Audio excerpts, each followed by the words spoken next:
Doing well. If not, I hope it gets better. Some of you guys may have seen that gold mine video where I was breeding these barbs in this tank and had a ton of babies growing out with them.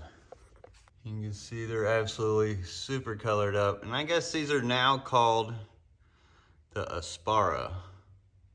So I don't know what all's going on with that. Either way, these guys are beauts. And there you can see a baby in there with them. So, oh yeah, you see a bunch back there. So what I'm gonna do, just like last video, I'm gonna move these guys out, but what I'm gonna do is end up keeping them in here probably for a lot longer and let them community breed, see how many can gather up and build up within there after they breed. Yeah, it's about that time again. I'll drop the water halfway down.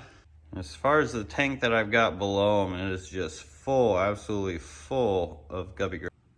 You can see the top view where it's just all the way back in and throughout the whole tank. From afar, it just looks like one of my algae globs, but no, it's actually just a ton of guppy grass. Well, you guys are getting rowdy up there. I think they are actually in like either spar or breed mode. You notice how the glass always gets dirty with them. But here, you look down here, when the glass was dirty with them, I haven't scraped it since.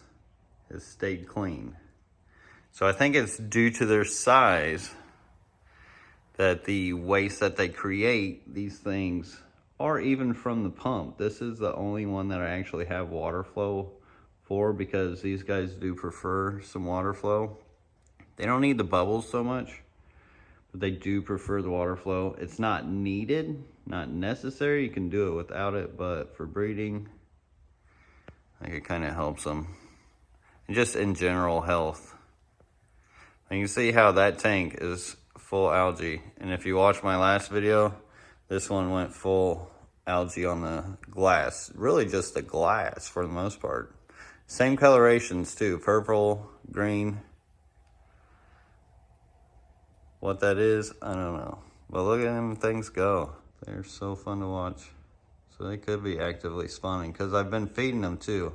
When I want these guys to spawn, or really most of any of my fish, I feed them multiple times a day. Oh yeah, look at that. Whoa. That looks like male on male behavior as far as sparring. Could be wrong though. Of course, when they want to hop in here and break up their party. Come on guys, gotta change your water. They're really putting on a show for me. I guess they can battle it out in the new tank. I at least want to show you guys this for a little bit, because I mean, it's not normal to usually see all the time. Oh wow, did you see them lip lock? That was wild, they just lip locked. That was cool to see. And it's really just them two on each other.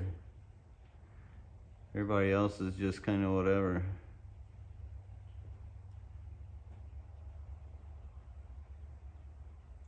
Ooh, lip locked again, that was crazy. I was hoping I'd been able to catch it in that close up. Really cool.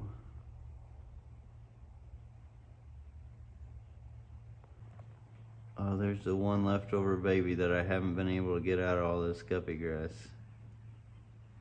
It's been so hard to catch up underneath it. Thanks. Water level real low. You can see a baby there. Group bunched in back there. Hold on. And look at the colors on them.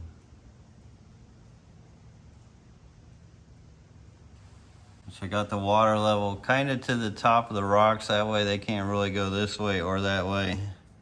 Should be easier to pin them in to catch them this way.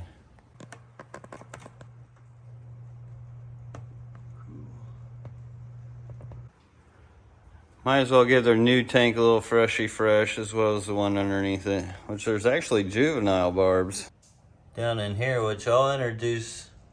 Of course they took off, which I'll introduce to the other group here after a while. This glass is completely dirty, but the Pandagaras, they love it.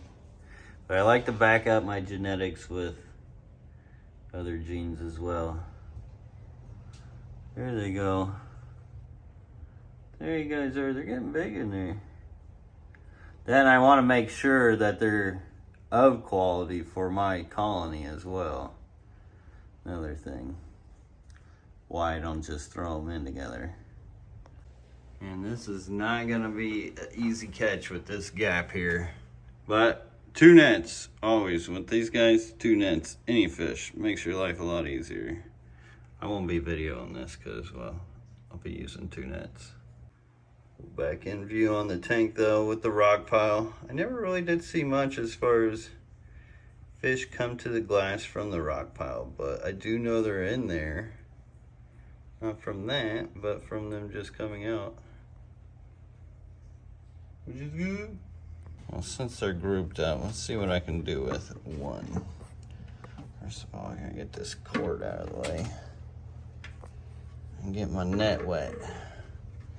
Always good to go in. Always good to go in with a wet net. Nobody likes it dry. Alright, so I don't want them at the front of the glass. I'm gonna steer them towards the back here.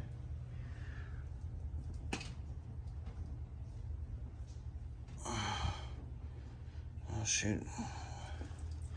At least ain't no way I didn't get not one.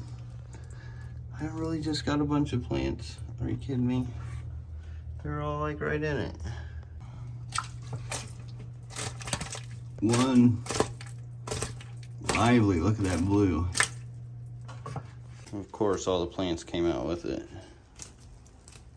Oh my gosh, got 4 of them. Things are wild, dude.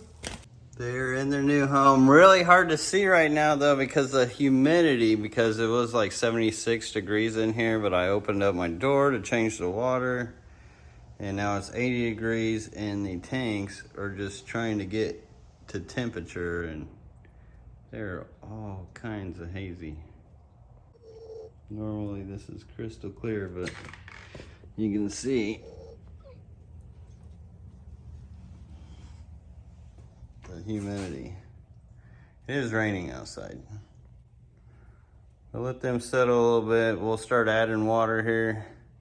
Get their pump in.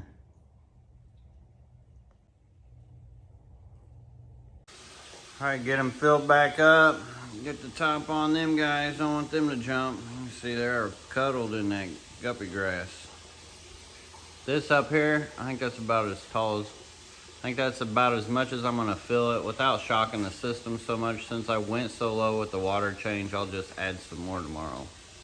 Especially since there's babies in there, I want more biologically sound water than I do sterile water. Granted, it's well water, same thing. I want the biologically sound water to overtake the new water. That's a big key with fish keeping. Anyways, hope you guys liked this video. Let's do it again. Wanted to share it with you. Till next time, everybody. Peace. Have a great one.